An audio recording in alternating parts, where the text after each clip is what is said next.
The camera opens on the restless sea, dark and churning beneath a sky heavy with clouds that seem to press down upon the world itself.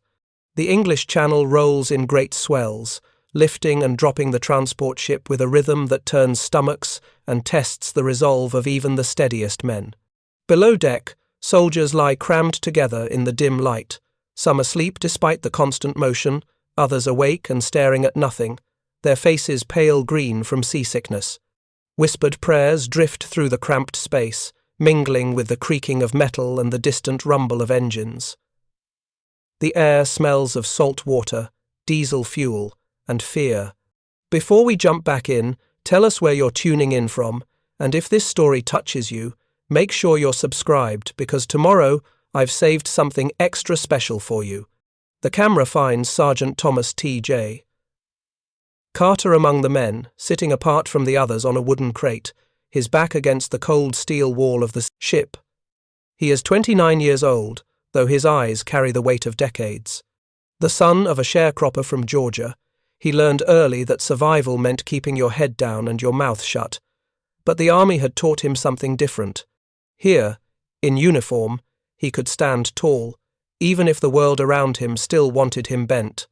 In the flickering light, he sharpens his knife with slow, deliberate strokes, the sound of steel against stone, a meditation, a ritual, a way to keep his hands busy and his mind from wandering too far into the darkness of what tomorrow might bring. His face is stoic, unreadable, but behind his eyes there is a storm as fierce as the one gathering outside. The scene shifts, dissolving into memory. Flashbacks flicker across the screen like old film reels, grainy and urgent. We see the training grounds, months ago, under a blazing sun that baked the red Georgia clay until it cracked. Black soldiers running obstacle courses, firing rifles, practicing maneuvers with the same intensity as any white unit, maybe more, because they knew they had twice as much to prove. But the camera catches the faces of white officers standing on the sidelines, arms crossed, expressions ranging from skepticism to outright contempt. One senior officer, grey-haired and stern, leans toward another and mutters just loud enough to be heard, "They will break before they reach the cliff." The words hang in the air like poison. The black soldiers hear it, feel it, carry it with them, even as they push harder, climb faster, shoot straighter. The flashback fades, and we return to the present, to the ship rolling through the night. Somewhere in the bowels of the vessel, intelligence officers huddle over intercepted German communications, translating reports that crackle with static and arrogance. Nazi officers on the French coast have been briefed about the invasion force, and their words drip with racist mockery. "Coloured troops," one report reads, "unfit for real combat. They will scatter like chickens when the first shell lands." The camera shows these reports being passed up the chain of command, stamped and filed, as if such contempt were merely another piece of tactical information. But for the men who will storm those beaches, who will scale those cliffs, these words are more than intelligence. They are a challenge. They are fuel. Carter overhears the rumour as it spreads through the ranks, whispered from man to man in the cramped quarters. He does not react with anger or bravado. Instead, he pauses in his sharpening, sets the knife down carefully, and speaks in a voice so quiet that the men have to lean in to hear him over the sound of the engines. "Tomorrow," he says, "we climb for every man who said we could not." There is no boasting in his tone, no fire and thunder, just a simple statement of fact, a promise made to himself and to history. The men around him nod slowly, their faces hardening with resolve. The platoon is a mix of men from all over the country, brought together by circumstance and the colour of their skin. Some are nervous, hands trembling as they check and recheck their equipment. Others are proud, shoulders squared, jaws set with determination. A few are sceptical, wondering if this mission is just another way for the army to spend black lives cheaply. But regardless of their doubts, they prepare. They check their ropes, testing each knot and splice, knowing that tomorrow their lives will depend on hemp and steel. They clean their weapons with methodical care, breaking down rifles and reassembling them in the dark by feel alone. They count their grenades, arrange their ammunition, secure their helmets. Every motion is practiced, familiar, a dance rehearsed 1,000 times. The ship rocks suddenly, violently, as artillery fire booms in the distance. The sound rolls across the water like thunder, and for a moment every man freezes, listening. The invasion has begun, somewhere out there in darkness, other ships hitting other beaches, other men dying in the surf. The reality of what is coming settles over them like a shroud. In the silence that follows, one man begins to hum. It starts low, almost inaudible, but it grows, swelling into a melody that every man recognizes. Swing low, sweet chariot. The gospel tune breaks the tension like a warm breeze through ice. Other voices join in, humming, then singing softly, the words a prayer and a defiance all at once. The music fills the cramped space, binding the men together, reminding them that they are not alone, that they carry with them the hopes and the faith of everyone who came before. Captain Robert Harris enters the hold, his presence commanding immediate attention. He is a white officer, but unlike many others, he has earned the respect of his men through action, not words. He does not coddle them or treat them like children. He expects excellence and receives it. Now, in the final hours before the assault, he briefs them with the same straightforward honesty he has always shown. At dawn, he says, his voice cutting through the singing, "We hit Pointe du Hoc, we climb, we take that gun battery." No excuses.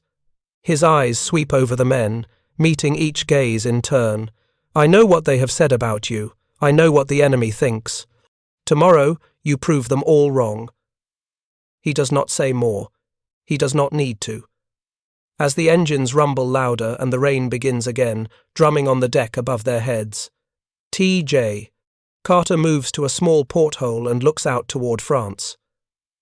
The horizon is a dark line between sea and sky, flickering occasionally with distant lightning that illuminates the coast for brief, terrible seconds.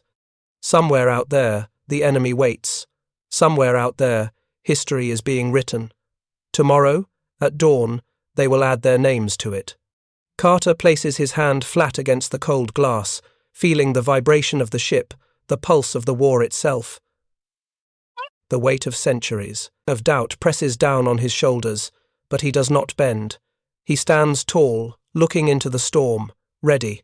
The emotional tone is tension stretched tight as a wire, pride that burns quietly in the chest, and the weight of centuries carried with quiet dignity into the coming dawn. The landing crafts slam into the surf with a violence that steals the breath from every man aboard. It is 6:30 in the morning on June 6, 1944, and hell has opened its mouth. The sky above is thick with smoke and fire, shells screaming overhead in both directions, the sound so loud it feels like the air itself is tearing apart. The boats pitch and roll in the churning water, metal hulls groaning under the impact of waves and shrapnel.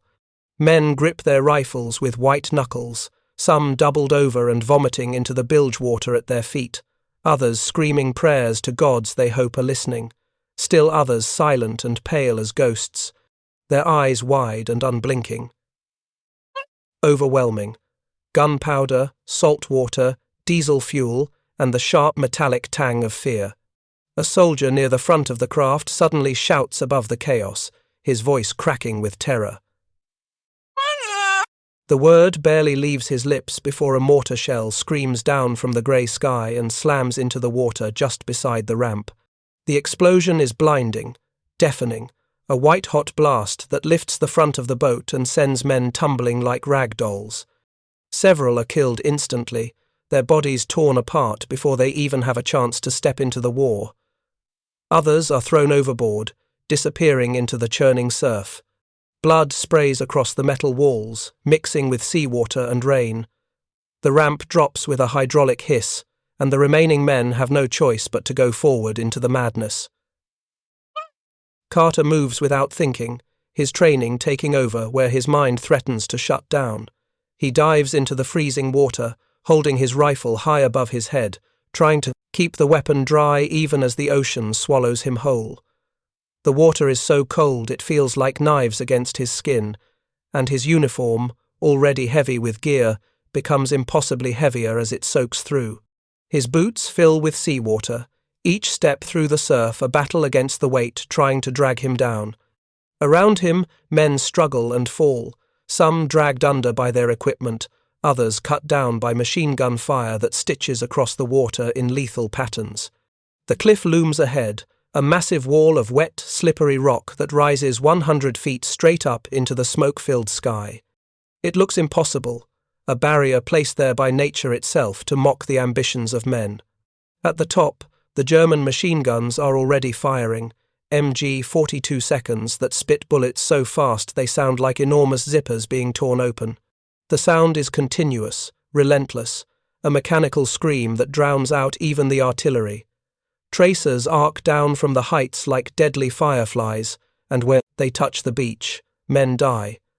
SS troops line the cliff edge, silhouettes against the grey dawn, their voices carrying down to the struggling soldiers below.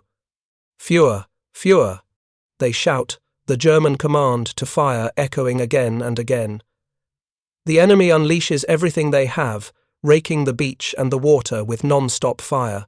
Some of the Germans are laughing, their voices twisted with cruel amusement as they watch the ropes being cut mid-air, sending climbers plummeting back down to the rocks below. To them, this is target practice, a shooting gallery where the targets cannot effectively shoot back. The Rangers struggle desperately to fire their grappling hooks up the cliff face. The launchers are heavy, unwieldy, and wet from the spray. Many of the ropes, soaked through with seawater, fall short of the top or fail to catch on anything solid. They tumble back down, landing in coils among the men huddled at the base of the cliff. Each failure, another moment of exposure. Another second under fire. Men curse and pray in equal measure, fumbling with equipment that seems designed to fail at the worst possible moment. Captain Harris stands in the chaos, impossibly calm despite the bullets snapping past his head, and shouts over the din of battle. "Carter, get that damn line up." His voice carries authority even in hell, a lifeline of command that cuts through the panic. TJ hears him, wipes blood and seawater from his eyes, and hoists his launcher. His hands are shaking, but he forces them steady. He aims high, compensating for the weight of the wet rope, and fires. The grappling hook arcs up through the smoke and fire, trailing its line behind it like a comet's tail. For a moment, time seems to stop, as everyone watches its flight. Then it catches, biting into rock or wood at the summit, and holds. Men immediately converge on the rope, hands reaching out to grab it before it can be cut like so many others. They start climbing, hauling themselves up hand over hand, their fingers bleeding almost immediately from the rough hemp, their boots slipping on moss-covered rock made slick by rain and spray. It is an act of pure will, muscle, and determination against gravity and fear. Every inch gained is a victory. Every man who climbs is a target, exposed on the face of the cliff with nowhere to hide, nothing to do but keep climbing or fall. The ocean below them is red with blood, the waves crashing against floating bodies that bob like terrible buoys in the surf. Some men still move in the water, trying to swim, trying to reach the beach, but many are already beyond help. The tide carries them in and pulls them out again in an endless, indifferent rhythm. Above, another shell detonates near the top of the cliff, a massive explosion that sends dirt and rock raining down like black ash. The climbers press their faces against the stone, trying to make themselves small, trying to become invisible. Debris pelts their backs and helmets, and for a moment, the world is nothing but noise and falling earth. Carter looks up through the chaos, his jaw set with grim determination. His arms scream with fatigue, his lungs burn with exertion, and every fibre of his being wants to let go, to fall, to end the struggle. But he does not. Instead, he shouts to the men around him, his voice raw but unbroken. "We climb or we die down here." It is not a choice, not really. It is a statement of fact, the only truth that matters in this moment. Death waits at the bottom and possibly at the top, but at least climbing offers a chance, a slim hope that they might reach the summit and silence those guns and prove to the world that they belong in this fight. The emotional tone is one of pure terror, the kind that loosens bowels and freezes blood.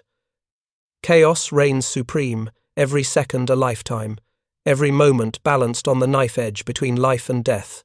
There is disbelief, too, a sense that what is happening cannot be real, that men were never meant to attempt such madness. Yet beneath it all, flickering like a candle in a hurricane, there is defiance. These men, told they were not good enough, told they would break, are climbing toward the guns instead of away from them. And that defiance, fragile as it is, might be enough to carry them to the top. The camera closes in tight on Carter's gloved hands gripping the wet rope, fingers digging into the hemp with desperate strength. The rope fibers are already fraying, individual strands breaking and curling away like tiny springs. His palms burn despite the gloves, the friction creating heat that feels like fire beneath the fabric. Each pull upward is agony, muscles screaming, tendons threatening to snap. His hands slip for a moment, just an inch, but in that split second, his heart stops. The rope is slick with rain and sea spray and blood from the men who climbed before him. Below, the surf crashes against the rocks with a sound like thunder, a constant reminder of how far there is to fall. He tightens his grip, finds purchase, and forces himself to move again. One hand over the other, 1 foot higher. The cliff face stretches endlessly above and below, a vertical world where gravity is the enemy and every second is borrowed time. He makes the mistake of looking down. The beach below is a nightmare made real, bodies washing in and out with the tide, the sand dark and wet. In that moment of downward glance, he sees Private Langston lose his grip on a rope 10 yards to the left. The young man, barely 22 years old, takes a bullet to the shoulder, and his hand opens reflexively. He falls backward, arms windmilling, mouth open in a scream that starts loud and fades as he tumbles toward the rocks below. The sound cuts off abruptly when he hits, swallowed by the roar of the ocean and the constant hammer of machine gun fire. Carter watches him disappear into the surf, and something inside him breaks and hardens at the same time. Grief and rage mix together into something sharp and burning, a fuel that ignites in his chest and spreads through his limbs. He climbs faster now, reckless with fury, pulling himself upward with renewed strength born from loss. His voice tears from his throat, raw and commanding. "For Langston! Keep moving!" The shout carries across the cliff face, reaching other climbers, who cling to their own ropes in various states of exhaustion and terror. The name becomes a rallying cry, a reason to keep going when every rational thought says to let go. The men respond, finding reserves of strength they did not know they possessed. They climb not just for themselves, but for the man who fell, for every man who has fallen, for everyone who said they could not. Bullets whistle past, so close that Carter can feel the displacement of air against his cheek. A round punches through the rope just above his head, severing a strand, and he feels the rope shift and stretch under his weight. He does not look at it. To look would be to acknowledge the possibility of failure, and he cannot afford that luxury. Grenades explode near the face of the cliff, German stick grenades tossed over the edge by defenders who cannot see their targets but know where the ropes are anchored. The explosions send cascades of rock and dirt downward, sharp fragments that cut skin and tear uniforms. One blast is so close that Carter's ears ring, the world going momentarily silent except for a high-pitched whine. He shakes his head, clearing the disorientation, and keeps climbing. Carter's team begins to improvise, adapting to the impossible conditions with the resourcefulness of men who have no other choice. They unfix bayonets from their rifles, those who still carry them, and use the blades as climbing picks, jamming them into cracks in the rock face to gain purchase where the rope alone is not enough.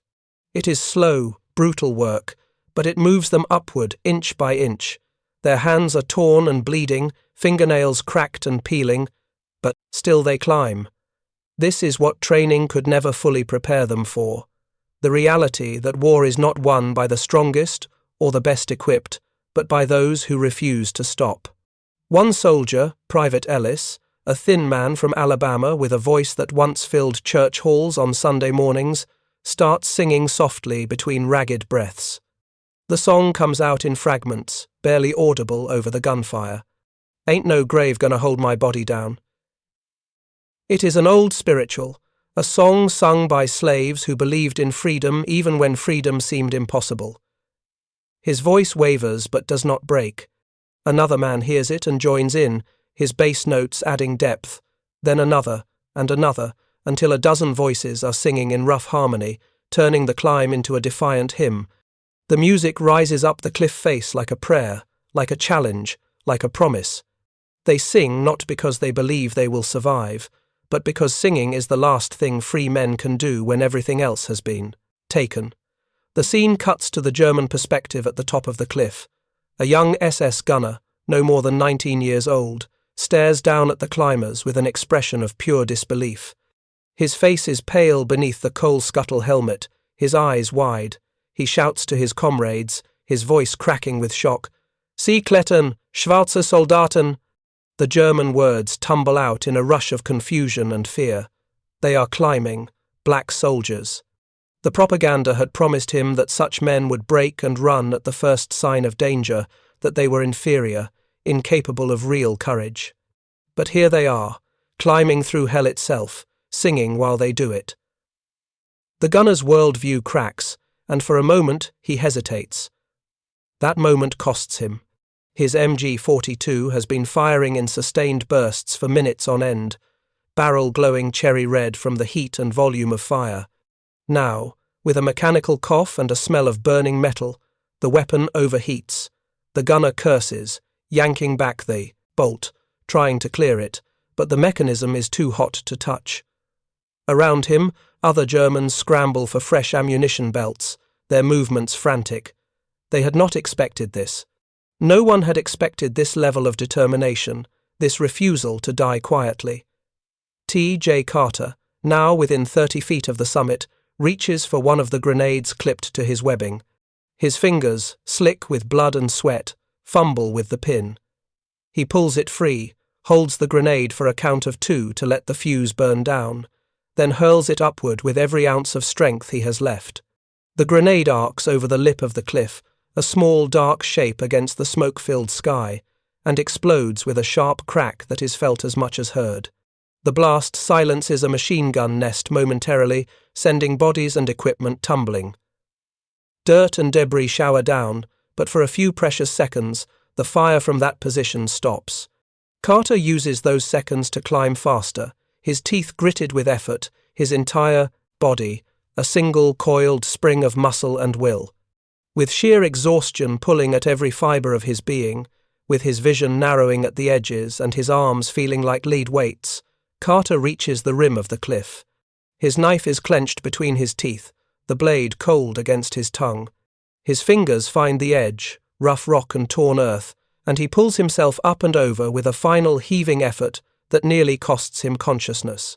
For a moment, he lies flat on the ground at the top, gasping for air, his body screaming for rest. But rest is a luxury reserved for the dead. He rolls to his feet, sees the nearest SS soldier turning toward him, rifle coming up, and Carter is faster. He draws his sidearm and fires point blank, the shot so close the muzzle flash singes the enemy's uniform. The German falls without a sound. Carter stands there for a moment, swaying slightly, looking down at the body. He thinks about the officer who said they would break before reaching the cliff. He thinks about the German intercepted reports calling them unfit for real combat. His lips pull back in something that is not quite a smile. "Unfit, huh?" he mutters, the words tasting like blood and salt and victory. Behind him, he hears the scrape of boots on rock, the grunts of effort as the others start cresting the cliff edge behind him. They pull themselves over one by one, exhausted, bloody, battered, but very much alive. They form up instinctively, checking weapons, securing the position, preparing to push inland. They have climbed through fire and emerged on the other side. The emotional tone is one of defiance that has been tested and proven true. Faith rewarded not by divine intervention but by human endurance, and triumph earned through pain both physical and moral. This is victory in its purest form. Carter and the few who made it over the edge collapse onto the ground at the summit of Pointe du Hoc, chests heaving, lungs burning, bodies pushed beyond what they thought possible. For one brief moment, they allow themselves to believe they have reached safety, that the worst is behind them. But that moment dies quickly. The top of the cliff is not sanctuary, but another circle of hell. The ground is a maze of trenches, zigzagging lines carved into the earth and reinforced with timber and sandbags. Concrete bunkers squat like malignant growths across the landscape, their gun slits dark and watchful. Brush fires burn in patches where artillery has ignited the dry vegetation, sending up pillars of black smoke that twist in the wind. The air smells of cordite, burning wood, and death. It is around 7:30 in the morning, and the day has only just begun. The SS commander, a tall man with iron-grey hair and the bearing of a Prussian officer, sees the first American soldiers pull themselves over the cliff edge. His face hardens with cold fury. These are not the broken, fleeing soldiers he was promised. These men have climbed through fire and emerged ready to fight. He shouts orders to his troops, his voice carrying the authority of decades of military service. Eliminate them, none alive. The command is absolute, given without hesitation or mercy. German soldiers respond immediately, swinging their weapons toward the new targets, fingers tightening on triggers. The Mg42 machine guns open up again, their distinctive sound filling the air like industrial saws tearing through metal. The bullets sweep across the ridge in lethal arcs, shredding the earth, kicking up geysers of dirt and rock. Men who have just survived the impossible climb now throw themselves flat, desperately seeking any depression in the ground that might offer cover. The machine gun fire is so intense, so concentrated, that the very air seems solid with lead. Tracers draw red lines through the smoke, creating a deadly web that anything moving must navigate. Preparing and narrating this story took us a lot of time, so if you are enjoying it, subscribe to our channel. It means a lot to us. Now back to the story. Captain Harris, who has led these men with quiet competence and earned respect, rises to his feet to assess the situation. It is an act of courage and command, standing when every instinct screams to stay down. In that moment, a burst of machine gun fire stitches across his chest. The impact lifts him off his feet and throws him backward. He falls hard, blood spreading across his uniform in dark flowers. Carter crawls to him immediately, hands reaching for wounds even as he knows they are too severe. Harris's face is pale, his breathing shallow and wet. He looks up at Carter, his eyes still clear despite the pain, and gasps out words that cost him everything. "Carter, lead them." His hand grips Carter's arm with surprising strength, then relaxes. His eyes remain open, but the life goes out of them like a candle snuffed. Carter feels the weight of command settle on his shoulders like iron chains. There is no time to grieve, no, time to process the loss. Men are looking to him now, waiting for orders, needing leadership in this chaos. He takes command without hesitation, because hesitation will kill them all. He rises to a crouch, his voice cutting through the noise of battle with the sharp edge of authority. "Move trench to trench, grenades first, clear second." The orders are simple, tactical, the kind of close-quarters combat doctrine they drilled endlessly during training. The men respond, muscle memory taking over, where shock threatens to paralyze. They advance across the hellish landscape in short rushes, moving from crater to trench, from bunker to shell hole. At each position, they throw grenades first, waiting for the blast before rushing in to clear any survivors. It is brutal, intimate work, the kind of fighting where you see the faces of the men you kill. They reach the main gun battery, the massive concrete emplacements that were the whole reason for this assault, the guns that could have turned, the invasion beaches into killing fields. Carter and his men burst into the fortifications, weapons ready, prepared for a final desperate fight. But the chambers are empty, the guns are gone. For a moment, Carter stares at the vacant mounts, the oil stains on concrete where massive artillery pieces once sat. The realization hits him like a physical blow. The guns have been moved inland, repositioned before the invasion, as later history will confirm. All of this, the climb, the losses, the blood on the rocks below, and the guns, are not even here. A lesser man might break at this moment, might see it as futility and surrender. But Carter is not a lesser man. His jaw sets with renewed determination. He turns to his men, points toward the open fields beyond the fortifications. We find them. We finish this. It is not a question. It is a statement of intent. Under continuous fire from German positions that seem to multiply with every passing minute, the men crawl through a landscape, transformed into a vision of the apocalypse. Mortar blasts crater the earth, throwing up fountains of dirt and shrapnel. Broken barbed wire snags at uniforms and tears skin. The ground is churned mud mixed with blood and brass casings. Every yard gained is earned through sweat and courage. They move like ghosts through the smoke, heads down, weapons ready, death walking beside them with every step. They capture an SS soldier huddling in a shell crater, his weapon abandoned, his face streaked with soot and terror. Carter's men pull him from his hiding place, hands not gentle. The German soldier, even in defeat, cannot resist one last barb of racial hatred. He sneers at them, his lip curling with contempt. Amerikanische Affen, he spits. American apes. The words hang in the air, ugly and poisonous.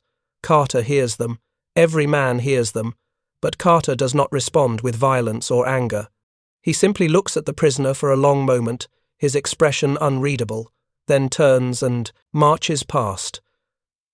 The silence is more powerful than any words could be.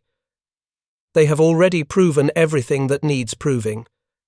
They do not require this man's validation or respect. They locate the real artillery positions a quarter-mile inland, cleverly hidden under camouflage nets strung between trees. The massive guns sit in their camouflaged positions, barrels pointed toward the beaches where American soldiers are still dying by the hundreds. These are the weapons they climbed for. Carter and his men approach with methodical precision, checking every angle for defenders. They encounter resistance, brief firefights that erupt and end in seconds, German soldiers defending their guns with desperate courage. But the Americans are unstoppable now, driven by something beyond tactics or training. Using thermite grenades from their packs, they go from gun to gun with systematic efficiency. The thermite ignites with a brilliant white-hot flame that cannot be extinguished, burning at temperatures that turn steel into slag. They drop the grenades into the breech mechanisms of each artillery piece, melting the intricate machinery that allows the guns to fire. One by one, all 5 guns are disabled, transformed from instruments of death into useless tons of twisted metal. The mission that began on the cliffs below is completed here, in this field, under fire and smoke. The firestorm rages around them as fuel barrels ignite from stray rounds and thermite sparks. The explosions are massive, sending pillars of flame hundreds of feet into the air. Secondary explosions follow as ammunition stores catch fire. The entire ridge glows orange against the grey morning sky, a beacon visible for miles. The heat is intense, forcing the men to retreat, to fall back toward the cliff edge they fought so hard to reach. They have succeeded, but the cost is written on their faces, in their 1,000-yard stares, in the blood on their uniforms. The emotional tone is one of fury channeled into action, vindication earned through completed mission objectives, and sacrifice that demands acknowledgement. This is the storm at the top of the world, where men who were told they could not fight have not only fought, but have won. Carter stands among the wreckage, a figure carved from exhaustion and smoke. His uniform is torn in a dozen places, fabric shredded by wire and shrapnel, dark with blood both his own and that of others. His face is blackened with soot and gunpowder residue, making his eyes stand out bright and haunted. Around him, the summit of Pointe du Hoc resembles nothing so much as the surface of some alien planet, cratered and burning, littered with the debris of war. Broken equipment lies scattered across the scorched earth. Shell casings carpet the ground like brass seeds. The concrete bunkers are cracked and smoking, their walls pockmarked with bullet impacts. The air is thick with the smell of cordite and burning metal, and the wind carries ash like black snow. Only 9 of his original men survive. 9, out of the dozens who began the climb, out of the hundreds who left England yesterday in the transport ships that now seem like memories from another lifetime.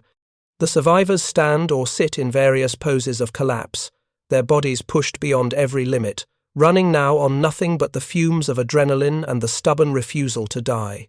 They are exhausted in a way that goes beyond physical tiredness, exhausted in their bones and souls. Some shake uncontrollably, hands trembling as the shock begins to set in. Others are completely silent, staring at nothing, their minds retreating to some quiet place where the horror cannot reach them. A few weep openly, tears cutting clean tracks through the grime on their faces, mourning friends who will never see another sunrise. The sound of engines and voices announces the arrival of another unit. A White Ranger company, fresh from their own landing, crests the ridge and stops dead. They stare, in disbelief at the scene before them. The Black Rangers, the men who were supposed to break and run, are already here. They control the high ground, the fortifications are taken, the guns are destroyed. The mission that was considered nearly impossible has been accomplished. One soldier in the newly arrived unit, a young corporal from Texas, removes his helmet and runs a hand through his sweat-soaked hair. He mutters, half to himself and half to the man beside him, his voice filled with awe and something approaching shame. They did it. My God, they actually did it. The words spread through the ranks like wildfire. Men who had believed the propaganda, who had absorbed the prejudice of their time without questioning it, now stand face to face with a truth that shatters their assumptions. The medics move through the battlefield with practiced efficiency, triaging the wounded and collecting the dead. They pull Captain Harris's body to the side with gentle hands, arranging him with dignity. Carter watches them work, his jaw tight. When they have finished, he walks over to where Harris lies. The captain's face is peaceful now, the pain gone. Carter comes to attention, back straight despite every muscle screaming in protest, and raises his hand in salute. It is a long salute, held far longer than regulation requires. It is a farewell to a good officer and a good man, one of the few who saw past the colour of their skin to the soldiers underneath. Carter holds the salute until his arm trembles, then slowly lowers it. He does not speak. There are no words adequate for this moment. Overhead, the roar of engines grows louder. Allied bombers, wave after wave of them, streak across the sky in tight formations, heading east toward Omaha Beach and the German positions beyond. Their bomb bay doors hang open like the mouths of great metal birds. The world above does not yet know what these men have achieved on this blood-soaked cliff. The generals in their command posts are still waiting for reports. The admirals on their ships are watching the beaches through binoculars. The politicians in London and Washington are pacing their offices, waiting for news. But here, on this summit, history has already been made. The bombers continue their thunder eastward, indifferent giants passing overhead. A BBC correspondent, a thin man with wire-rimmed glasses and a notebook clutched in ink-stained fingers, picks his way carefully through the devastation. He has followed the White Ranger unit up from the beach, and now he scribbles frantically in his notebook, trying to capture what he is witnessing. His hand moves quickly across the page, and later, when his dispatch is filed and printed, one line will stand out among all the others. The men who were called Unfit have become the first to climb into history. The words will travel across oceans and continents, will be read in morning papers and evening broadcasts, will begin the slow process of changing minds and hearts. But that is later.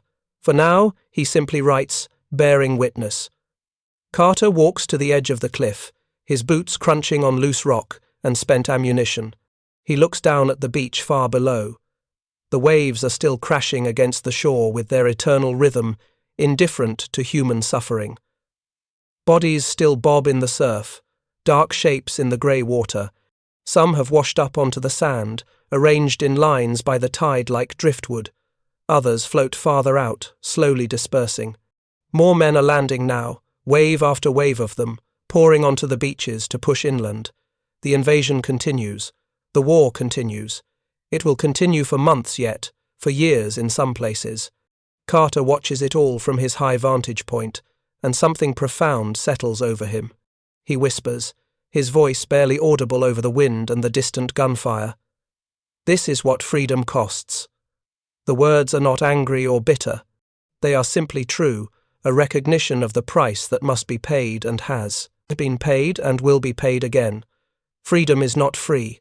It is purchased with blood and sacrifice, with the lives of men who climb cliffs and storm beaches and refuse to break even when everything says they should. The Rangers, the 9 who remain, gather near the cliff edge. Someone has found a flag, a small American flag that is torn and stained with mud and blood. It is not a pristine banner suitable for ceremony. It is a war flag, tattered and real. They plant it on the edge of the cliff, using a broken German rifle as a makeshift pole, jamming the butt into the soft earth and packing rocks around it to hold it steady. The flag catches the wind and unfurls, snapping in the breeze. They do not plant it for glory or for photographs or for recognition. They plant it for remembrance. For the men who died climbing, for the men who died at the top, for everyone who will never go home. The flag is a marker, a memorial, a statement that says, we were here, we fought here, we bled here, and we did not break. The emotional tone that settles over the summit is one of somber pride, the kind of pride that comes not from boasting, but from knowing what was endured and overcome. It is exhaustion so profound it becomes a kind of peace. And it is quiet vindication, the satisfaction not of proving others wrong, but of proving themselves right. They knew what they were capable of, even when no one else did. And now, standing on this summit purchased with such terrible cost, they have their answer. The year is 1984, 40 years removed from the day the world changed on these cliffs. The air is warm with summer, carrying the scent of wild flowers that have reclaimed the old battleground, softening the harsh edges of concrete bunkers and filling shell craters with life. President Reagan's voice drifts faintly across the grounds from loudspeakers positioned near the ceremony stage, his words about the boys of Pointe du Hoc measured and reverent, crafted for commemoration. The speech echoes across the cliff top, blending with the cry of seagulls and the eternal sound of waves breaking far below. Crowds have gathered for the anniversary, dignitaries in dark suits, veterans in their dress uniforms decorated with ribbons and medals, journalists with cameras and microphones capturing history for the evening news. It is an official remembrance, carefully choreographed, respectful, and proper. Now elderly T.J. Carter stands at the cliff's edge, separated from the ceremony by choice and distance. He is 89 years old now, his body bent by time and the accumulated weight of decades. His hand trembles slightly on the head of his cane, not from weakness, but from something deeper, something that has nothing to do with age. He wears a simple suit, not his uniform, and there are no medals pinned to his chest. He has come alone, driving himself here in the early morning hours before the crowds arrived, before the speeches began, before the cameras could find him. He wanted to see it as he remembered it, not as it has become, this place where he left so much of himself behind. Tourists walk nearby, families with children and couples holding hands, reading the bronze plaques that have been installed to explain what happened here. They speak in hushed tones, appropriately somber, trying to imagine the horror that unfolded on this ground. They take photographs, posing with the monuments in the background, capturing their visit to this place of pilgrimage. None of them realize that the old man standing alone near the cliff's edge, leaning on his cane and staring out at nothing, was one of the climbers.